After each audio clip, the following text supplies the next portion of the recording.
ಇವತ್ತು ಸರ್ವಪಕ್ಷಗಳ ಸಭೆ ನಡೆಯಿತು. ಆ ಸಭೆಯನ್ನ ಸಿಎಂ ಡಿಕೆ ಶಿವಕುಮಾರ್ ಆಹ್ವಾನಿಸಿದ್ರು. ಎಲ್ಲ ಕೇಂದ್ರದ ಸಚಿವರುಗಳಿಗೆ, ಸಂಸದರಿಗೆ, ಮುಖ್ಯಮಂತ್ರಿಗಳಿಗೆ, ಮಾಜಿ ಮುಖ್ಯಮಂತ್ರಿಗಳಿಗೆ ಆಹ್ವಾನವನ್ನ ಕೊಡಲಾಗಿತ್ತು. ಅಲ್ಲಿ ವಿಸ್ತೃತವಾದಂತಹ ಚರ್ಚೆ ನಡೆಯಿತು. ಜೊತೆಗೆ ಒಂದು ಒಗ್ಗಟ್ಟಿನ ಪ್ರದರ್ಶನ ಆಗಿದೆ. ಹಾಗಾಗಿ ಅಲ್ಲಿ ಪ್ರಮುಖವಾಗಿ ಏನೇನು ಬೆಳವಣಿಗೆಗಳು ನಡೀತು. ನಂತರ ಮುಖ್ಯಮಂತ್ರಿಗಳು ಕೂಡ ಮಾತನಾಡಿದ್ರು. ನಾವು ಕಾವೇರಿ ವಿಚಾರಕ್ಕೆ ಸಂಬಂಧಪಟ್ಟಂತೆ ಯಾವ ನಿಲುವನ್ನ ಇಟ್ಕೊಂಡಿದ್ದೀವಿ, ವಿಪಕ್ಷಗಳ ಜೊತೆ ಅವರ ಸಲಹೆಗಳನ್ನ ಯಾವ ರೀತಿ ತೆಗೆದುಕೊಂಡ್ವಿ ಅಂತ ಹೇಳಿ ಏನ್ ನಡೀತು ಅನ್ನೋದರ ವಿಚಾರ ಇಲ್ಲಿದೆ ನೋಡಿ.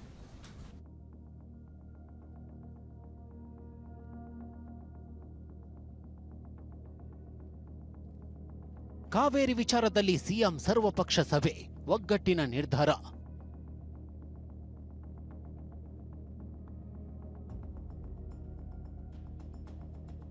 ಕಾವೇರಿ ವಿಚಾರದಲ್ಲಿ ಜನರ ಹಾಗೂ ರೈತರ ರಕ್ಷಣೆಗೆ ಸರ್ಕಾರ ಬದ್ಧವಾಗಿದೆ. ಕಾಂಗ್ರೆಸ್ ಆಡಳಿತ ಇದ್ದಾಗ ನಾವು ರಕ್ಷಣೆಯನ್ನ ಮಾಡಿಕೊಂಡು ಬಂದಿದ್ದೇವೆ.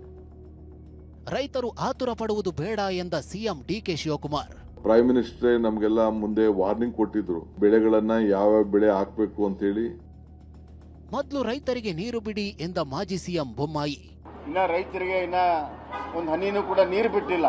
ನಾಲೆಗಳಿಗೆ ಯಾಕೆ ನೀರು ಬಿಟ್ಟಿಲ್ಲ, ಈ ಪ್ರಶ್ನೆಯನ್ನ ನಾವು ಕೇಳೋರಿದ್ದೀವಿ. ಎಷ್ಟೇ ಕಷ್ಟ ಬಂದರೂ ಕೂಡ ನಾವು 40 TMCಯನ್ನ ಸ್ಟೋರ್ ಮಾಡಬೇಕು. ಕಾವೇರಿ ವಿಚಾರದಲ್ಲಿ ರಾಜ್ಯ ಸರ್ಕಾರ ಒಗ್ಗಟ್ಟಿನ ಸಮರ ಸಾರಿದೆ. ತಮಿಳುನಾಡಿಗೆ ನೀರು ಹರಿಸುವಂತೆ ಸಿಡಬ್ಲ್ಯೂಎಂಎ ಆದೇಶದ ಬೆನ್ನಲ್ಲೇ ಇಂದು ಸಿಎಂ ಡಿಕೆಶಿ ಸರ್ವಪಕ್ಷಗಳ ಸಭೆ ಮಾಡಿದ್ರು. ಸಿಎಂ ಗೃಹ ಕಚೇರಿ ಕೃಷ್ಣಾದಲ್ಲಿ ನಡೆದ ಸಭೆಯಲ್ಲಿ ಎಲ್ಲಾ ಪಕ್ಷದವರನ್ನ ವಿಶ್ವಾಸಕ್ಕೆ ತೆಗೆದುಕೊಳ್ಳುವ ಪ್ರಯತ್ನ ಮಾಡಿದ್ರು. ಬಿಜೆಪಿ ಜೆಡಿಎಸ್ ಪಕ್ಷದ ನಾಯಕರಿಗೂ ಸಿಎಂ ಆಹ್ವಾನ ಕೊಟ್ಟಿದ್ರು. ಈ ಸಭೆಯಲ್ಲಿ ಕಾವೇರಿ ವಿಚಾರದಲ್ಲಿ ಒಗ್ಗಟ್ಟಾಗಿ ಹೋರಾಡೋ ಅಭಿಪ್ರಾಯ ಬಂದಿದೆ.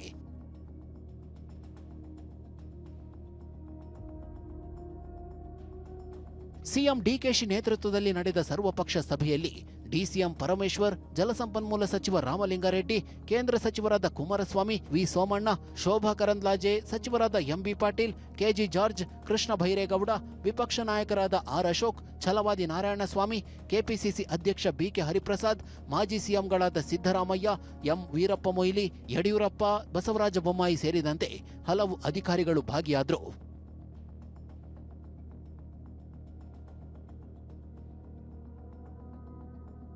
ಕಾವೇರಿ ವಿಚಾರದಲ್ಲಿ ರಾಜ್ಯದ ಜನರ, ರೈತರ ವಿಚಾರದಲ್ಲಿ ಸರ್ಕಾರ ಯಾವಾಗಲೂ ಬದ್ಧ ಆಗಿದೆ ಅಂತ ಸಿಎಂ ಡಿಕೆಶಿ ಹೇಳಿದ್ರು. ಕಾವೇರಿ ವಿಚಾರದಲ್ಲಿ ರಾಜ್ಯದ ಜನರ ಹಾಗೂ ರೈತರ ರಕ್ಷಣೆಗೆ ನಾನು ಮತ್ತು ನಮ್ಮ ಸರ್ಕಾರ ಎರಡು ಕೂಡ ಬದ್ಧವಾಗಿದೆ. ಯಾರಿಗೂ ಕೂಡ ಈ ರಾಜ್ಯದ 7.25 ಕೋಟಿ ಜನರಿಗೆ ಯಾವ ತರಹದ ಅನುಮಾನ ಕೂಡ ಬೇಡ.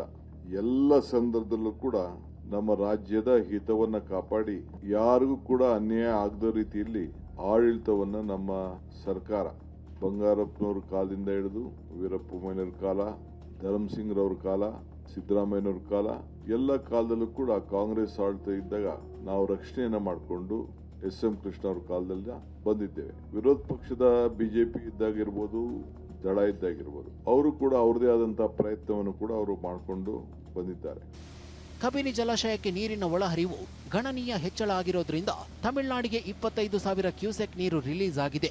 ಹೊರಹರಿವಿನ ಪ್ರಮಾಣ ಮತ್ತಷ್ಟು ಹೆಚ್ಚಾಗುವ ಸಾಧ್ಯತೆ ಇದೆ. ನದಿ ಪಾತ್ರದ ಜನರು ಎಚ್ಚರಿಕೆಯಿಂದ ಇರುವಂತೆ ಸೂಚನೆ ಕೊಡಲಾಗಿದೆ. ಕುಡಿಯೋ ನೀರಿಗೆ ಎಷ್ಟೇ ಕಷ್ಟ ಬಂದರೂ 40 TMC ಸಂಗ್ರಹ ಮಾಡಬೇಕು ಅಂತ ಸಿಎಂ ಡಿಕೆಶಿ ಹೇಳಿದ್ದಾರೆ. ಎಷ್ಟೇ ಕಷ್ಟ ಬಂದರೂ ಕೂಡ ನಾವು 40 TMCಯನ್ನ ಸ್ಟೋರ್ ಮಾಡಬೇಕು.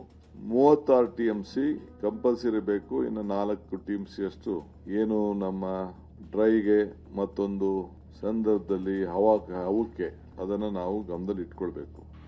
ಬರದ ಬಗ್ಗೆ ಪ್ರಧಾನಿ ಮೋದಿನೇ ವಾರ್ನಿಂಗ್ ಕೊಟ್ಟಿದ್ರು. ಅದನ್ನು ಗಮನದಲ್ಲಿಟ್ಟುಕೊಂಡು ಯಾವ ಬೆಳೆ ಹಾಕಬೇಕು ಅಂತ ರೈತರಿಗೆ ಹೇಳ್ತೀವಿ ಅಂತ ಸಿಎಂ ಡಿಕೆಶಿ ಹೇಳಿದ್ದಾರೆ.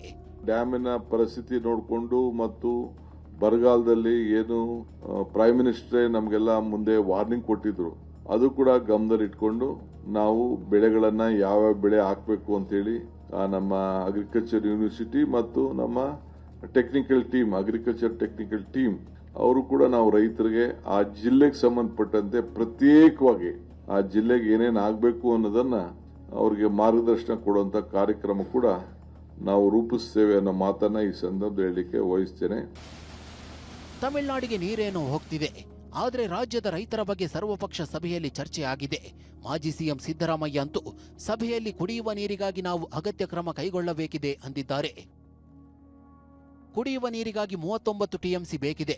ಹವಾಮಾನ ವರದಿ ಪ್ರಕಾರ ಮಳೆ ಕೊರತೆ ಇದೆ ಅಂತ ಸಭೆಯಲ್ಲಿ ಸಿದ್ದರಾಮಯ್ಯ ಹೇಳಿದ್ದಾರೆ.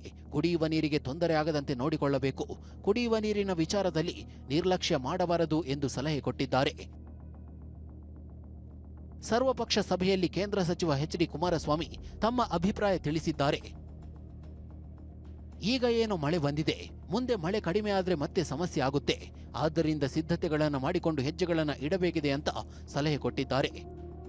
ರೈತರಿಗೆ ಒಂದು ಹನಿ ನೀರು ಬಿಟ್ಟಿಲ್ಲ, ಸರ್ಕಾರ ಏನು ಸಾಧನೆ ಮಾಡಿದೆ ಅಂದುಕೊಳ್ಳಬೇಡಿ ಅಂತ ಮಾಜಿ ಸಿಎಂ ಬೊಮ್ಮಾಯಿ ತಿವಿದಿದ್ದಾರೆ.